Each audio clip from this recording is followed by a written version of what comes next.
quand on fait une consolidation d'équipe, il y a une formation, il y a du coaching, il y a l'expérience. On a une petite définition un peu de qu'est-ce que ça veut dire. Alors, formation, ça veut dire qu'on apprend quelque chose. Le coaching, c'est qu'il y a une interaction avec l'animateur ou avec les gens. Et puis, l'expérience, ben, c'est l'ambiance, le lieu, les sentiments, les émotions.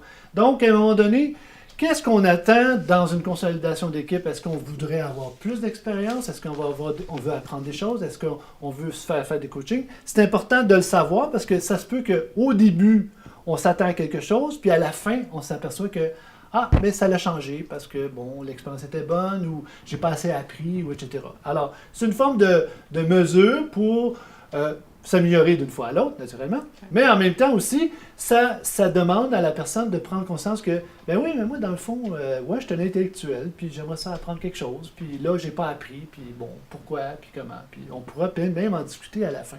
Donc, ce petit test-là, vous le faites quand vous voulez, naturellement. Il y a un avant puis un après, donc vous le faites pas comme dans le milieu, là.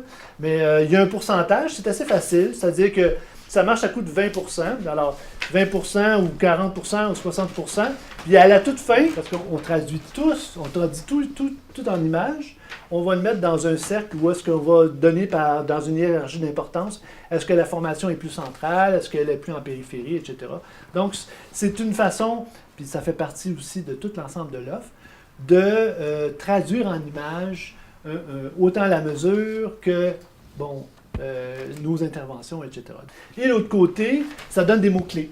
On traduit maintenant, surtout avec Internet, on traduit tout en mots-clés. Ben voilà, on a traduit aussi en mots-clés. Alors, les mots-clés de cette soirée, c'est réflexion, projection, symbolisation, imagination et visualisation.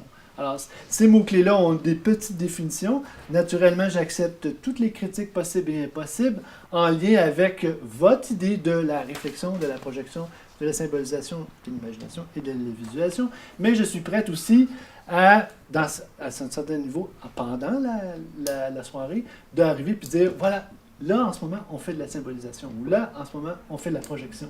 Pour justement que les gens comprennent que, OK, c'est ça, la projection. Parce que des fois, bon, on n'a pas tout à fait la même idée d'eux. Alors, c'est important de garder ça en mémoire.